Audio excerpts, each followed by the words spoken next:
Hey guys, subscribe for daily content, and if you're shopping for gear, make sure you check out the description for the newest items at some of the very best online retailers. There's also links for some of the items that I personally recommend. Thanks! What's going on YouTube? Metal Complex here, and today I've got another short little unboxing video to share with you guys.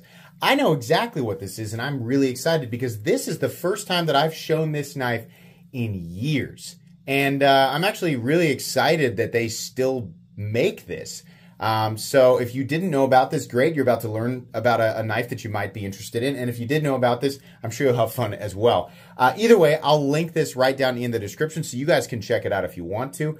It does help my channel when you use those links, but that's entirely up to you. Thanks so much to my patrons for supporting me. And please make sure to follow me on Instagram at metal_complex. And thank you so much to Red Horse Knife Works for sending this in. I'm going to go ahead and cut off camera because there's a pretty big shipping label here, and I don't want to accidentally turn it over and show my information, then I have to edit it out later on, so it's just easier to do this. So here's packing material, more packing material, and finally the knife. I don't know why I'm showing you the packing material, you don't need to see that. So what do we have here? Oh boy, here we go. This is I'm going to tell you guys right now, some people are going to find this aesthetically pleasing, and some of you won't. That's fine. You can think whatever you want. Personally, I've liked this knife ever since I saw it on... Oh, wait. No, this is a different one. Oh, but I mean, either way, this still applies. Hold on. Is this... I was expecting the Hellraiser. Is it the War Pig? Yeah, I think it is. It's still an aesthetically polarizing design here. But now, I don't know... Whoa, man, that detent. I can't actually get the leverage on it to do the reverse flick. Hold on. Oh, I can, but I need to use... That's weird. Okay, so I can't get... Can I do it with my index finger? No. I'm going to here. I can't do it. The only way I can do it, instead of using my fingernail, I have to use the meat of my finger and then kick it from that point up, and then I can do it. But for some reason, I can't get it with my fingernail, which is weird. I think it's just straight up leverage is what I need. So this is a wild look. I think this is called the War Pig. Does it say? No, it doesn't. I'm pretty sure it is. Either I know I've seen this on retail, so I'll link it. So I do not know who the OEM is. I have no idea. I believe these are made in China. We have carbon fiber. It's a faux bolster, so this is actually all part of the frame, and then the carbon fiber lays on top. I'll let you guys have a look at that. It looks like we have, I think these are T8 screws. I actually want to check them here real quick. Let me check. So I'm not even going to get out the thing. I'm just going to get out the bit. What do we have here? We got the T, that's a T7. Let's check the T8. We'll do specs and things like that here in a second, but hold on. Is this a TA fastener? Yeah, good. Now we got 3 on each side, and we got 2 pocket clip screws that are, boy, are those also T8? Well, they sure are. Those are T8.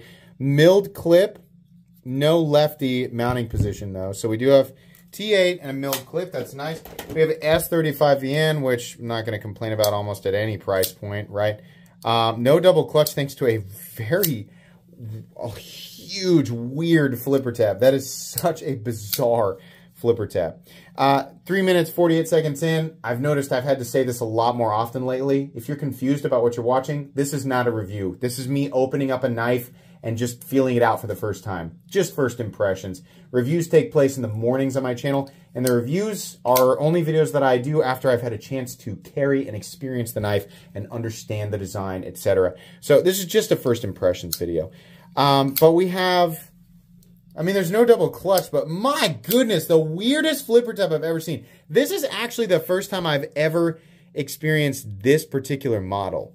So this is a compound recurve scimitar?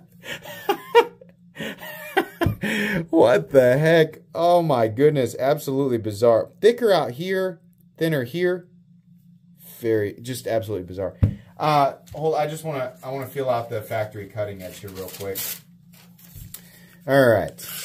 Actually, not bad at all right in here. Once we clear the area where it turns into the secondary grind, then obviously it gets a little bit thicker. But not bad. I mean, not bad at all. It'll work. You might have a little bit of trouble resharpening this, especially if you eventually have to reprofile it. Number one, it's a recurve. Not a crazy one. It's just a subtle recurve. But we have the recurve. And number two, it does change in terms of, you know, the grind. We have a flat grind where the flat comes down to here. So this starts in a different area, right? So this is secondary. You can kind of see where the grind transitions.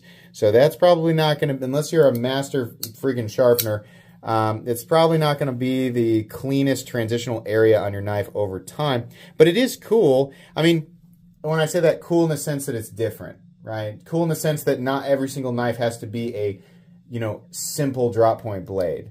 I really wish that I could get the reverse flick the way that I'm used to doing it. Again, I'm doing this with the meat of my finger and not with my fingernail. For some reason, as soon as it's the leverage. God, the amount of force it takes to get my finger in there and use use my fingernail to deploy it is just bizarre. This is also kind of a weird, it's okay. Ergonomically, it's okay. I think left-handed it feels better because the pocket clip's not digging into my hand. But here, the pocket clip is very long. I'm going to call this past the 50% line. We have, I mean, it's a contoured and knocked down clip and a milled clip, right? But it's a very long clip. I think we probably could have stopped it about right here, and that would have been fine. Ergonomically, though, it's all right.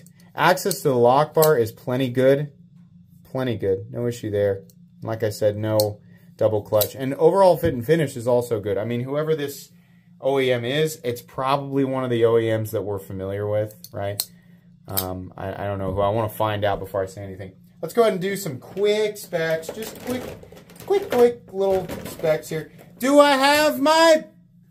What? Oh, literally from the last video. From just a oh, it's right there in front of my face. My tape measure. I got, you know, brighter colored stuff a while back so that I wouldn't lose it. I'm still losing it. 8 inches. Overall blade length is about 3.4. Cutting edge is about 3 1/4. How about some size comparisons? Spyderco Para 3, Benchmade Griptilian, or in this case, the Ritter Hog. There we go. How about the CJRB Pyrite? How about the Ontario Rat Model 1? Demco AD 20.5. There we go. And how about the Hogue Deca? Is that good? Okay. If I remember correctly, this is a fairly expensive knife, which doesn't surprise me, even considering it's almost certainly a Chinese OEM. We have titanium, carbon fiber, and S35VN, and the same type of fit and finish and execution we expect from knives in this tier. So I'm guessing it's going to be a fairly expensive knife. Obviously, I'll have figured that out by the time I upload this video, but it'll be linked down there for you guys to check it out if you want to, and expect the full comprehensive review of this knife to come down the road just a bit. Okay, that's going to be it today, guys. Please make sure to follow me on Instagram at metal_complex. If you enjoyed this video, leave a like. If you'd like to check out my other content, I do, of course, have lots of videos of knives that are either expensive or inexpensive that I do or don't like, so check those out. And if you enjoy all my content, go ahead and click on that Metal Complex logo right there and subscribe, because there's definitely more coming. Thanks again for watching, everybody, and have a great day.